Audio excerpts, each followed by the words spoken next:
The Sophie Lancaster Foundation is something I feel really passionate about because I think it's relevant to quite a lot of people I know and my kind of friendship group. I think it's an amazing charity set up by amazing people to help people. Its aim is to teach society that it's okay to be different. You should embrace your inner freak, and if you want to look different, if you want to be part of a subculture, if you want to actually be someone that isn't to conventional standards, then there shouldn't be anything in your way. It's recently created a change in law where subculture hate crime is now at the same level as like hate crime towards people of a different race, religion, sexuality. It's all taken as seriously as each other now, which is an amazing thing because that change really needed to happen.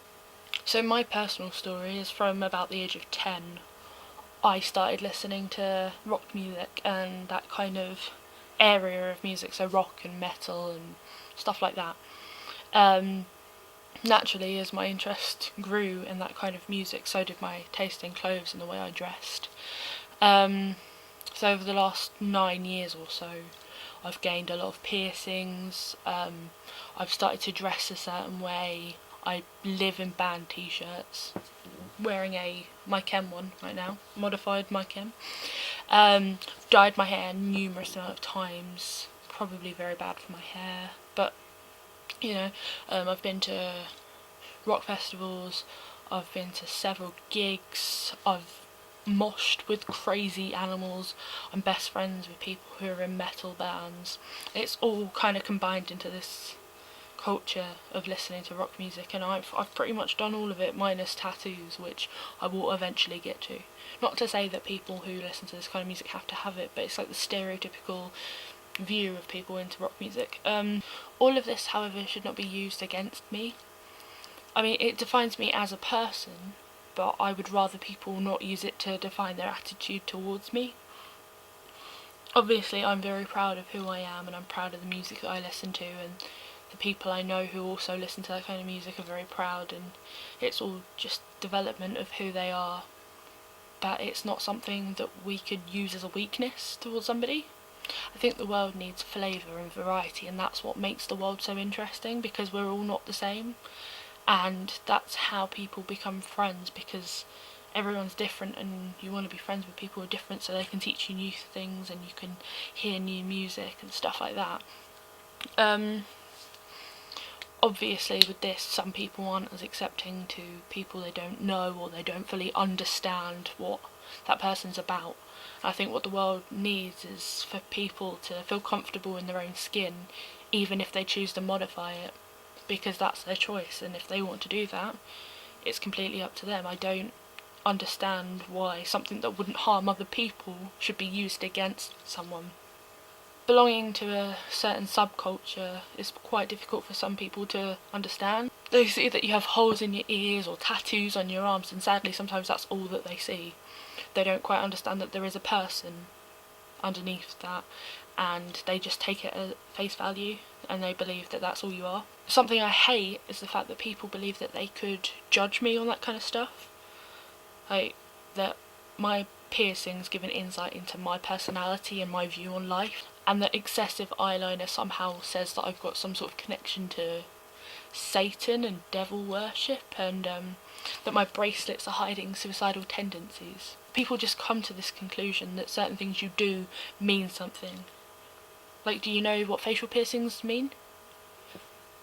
They mean that I like facial piercings. There is nothing behind this apart from the fact that I like it and I like the way it looks, and so that's what I did. It has nothing to do with some sort of underlying message. It doesn't mean that I'm into doing something, it doesn't mean that I believe in something, it just means I like facial piercings. So I'd rather you not look for that underlying message, that subtext. You don't need to read between the lines. And if you don't, then thank you, and I'll grant you the same respect. I won't look deeper into what you're doing, because I don't have the right to do it. It's what you want to do, and that's completely fine.